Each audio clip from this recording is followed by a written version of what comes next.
están? Me da mucho gusto saludarles y bueno, el día de hoy quiero hablarles de un tema que para mí es sumamente importante y que tiene mucho que ver con ese cómo y ese por qué luego no logramos que la voluntad de Dios se manifieste en nosotros, que el favor de Dios se manifieste en nosotros, o que la respuesta que tanto estamos esperando simplemente suceda. Y tiene mucho que ver, y como es que estoy así como que acomodando las ideas en mi cabeza y en mi corazón. Este tema ha estado aquí por un par de semanas y tiene mucho sentido ahorita que lo entienda. Fíjese nada más. Muchas veces usted y yo estamos esperando que un Dios eterno haga cosas efímeras. Quiere decir que un Dios eterno nos saque de un apuro en el momento, cuando Dios lo que pretende es cambiar nuestra identidad. Pero vamos a ir un poquito más a lo específico para que podamos entender, porque luego no sabemos cómo diferenciar entre eso eterno y eso efímero, pero vamos a llegar allá. Una de las cosas que Dios me ha estado hablando y que es importante, hemos hablado en muchas ocasiones en este espacio, entendiendo que Dios no convive con la inmundicia. Y muchas veces nosotros entendemos por inmundicia el pecado que pudiera haber en nosotros. Pero ¿sabe qué? A veces inmundicia puede ser algo tan simple como el hecho de que usted y yo no nos consideremos, no nos sintamos a la altura del Dios que decimos tener, o de la situación que esperamos resolver, o de la necesidad que tenemos. Entonces, si nosotros llegamos con una falsa humildad, entendiéndonos no dignos, obviamente no lo somos, pero no es tanto que no lo seamos, hemos sido hechos dignos. La parte que nos toca y la parte que tenemos que tener una gran conciencia es el valor que nosotros tenemos delante de Dios.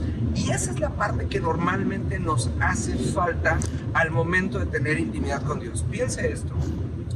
Si usted va a la Biblia y usted lee el libro de Éxodo, lee el libro de Levítico, se va a dar cuenta que, por ejemplo, un sacerdote, el sumo sacerdote, y esto lo recordé en la mañana que estaba desayunando, un sumo sacerdote no podía entrar delante de la presencia de Dios si no iba completamente limpio.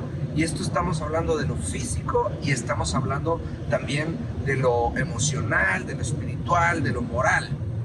Había unos espejos especiales en donde este sacerdote era limpiado. Entonces, sucede que si no iba completamente limpio, moría. Pero también tenemos que entender que es la intención de Dios que usted y yo entremos a ese lugar, que usted y yo estemos en esa presencia. Y ahí es en donde nos perdemos, porque por eso vino Jesús y murió en la cruz por nosotros, y por eso Jesús eliminó la necesidad de los sacrificios, eliminó la necesidad de los de entrar a un lugar donde estaba cubierto por un velo. Dice la Biblia que incluso el velo se rasgó en el momento que Jesús murió. Ok, ahora bien, tenemos que entender cómo funciona el reino, porque el reino no es inalcanzable, pero sí tiene un instructivo.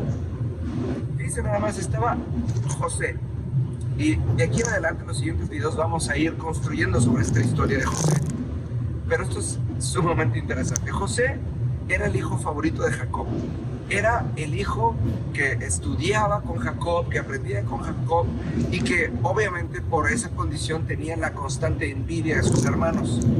También era el hermano buleado por sus hermanos. Pero llegó un momento en el que todo ese conocimiento que tenía no le funcionaba por nada, porque no tenía la actitud adecuada. Y cuando Jacob vio esto en José, hizo una cosa increíble.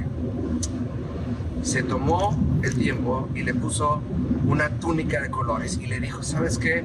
Eres especial. ¿Y sabe qué fue lo que desató esto? En el momento que José recibió una túnica de colores y se entendió a sí mismo especial, en ese momento, justo en ese momento, fue cuando Dios le empezó a mostrar los sueños de quién sería. Y a partir del día de mañana vamos a empezar a hablar de qué fue lo que Dios le habló y de qué fue lo que permaneció en el corazón de José para que su vida fuera extraordinaria y llegara incluso al lugar de ser el segundo al mando de Egipto, el segundo después del faraón. Y una de las cosas que nos hace falta entender a ustedes y a mí, hermanos y amados, es que necesitamos entender lo especiales que somos para Dios, para que a partir de ese momento podamos escuchar su voz y manifestar el reino que Él espera que manifestemos. Que Dios los bendiga, seguimos aquí en contacto.